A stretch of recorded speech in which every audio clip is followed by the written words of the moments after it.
ورحمة الله وبركاته. أسعد الله صباحكم بكل خير. ومعنا قصة الشاب أحمد الذي كان الأهل يؤملون فيه أن يعينهم في سد حاجتهم المالية بعد العمل في القطاع العسكري، لأنهم كانوا تتكون هذه العائلة من 16 ابنا ما بين أخوات وإخوان غير الوالد.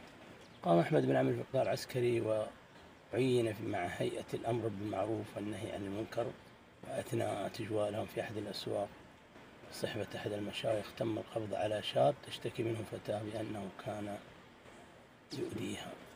تم القبض على الشاب واستطاع الشاب الإفلات بعد أن دفع الشيخ ورمى على الشيخ طوبة والحجر هذا الكبير الطوب البلوكي، فسبحان الله سقط مغشيا عليه الشيخ. هرب وذهب أحمد وحاول الإمساك باللص أو بهذا الشاب، ولكنه لم يستطع القبض عليه، فقط مسك شماغه وعاد به. وتم إدانة أحمد واتهامه بأنه تقاعس في أدائه الوظيفي وعدم القبض على هذا الشاب. تم سجن أحمد وأدخل السجن، وحزن الأهل كثيرا حيث أنهم كانوا يؤملون في أحمد خيرا بأن يعينهم في ضائقتهم المالية. سبحان الله. ولم يستطيع دفع أجر المحامي. المحقق فطن إلى أمر ما بعد أن رأى الشماغ مع أحمد وأن به رمزين، حيث أن أهل المغاسل أو أصحاب المغاسل كانوا يضعون حرفين لصاحب كل ملابس يأتي بها إلى المغسلة.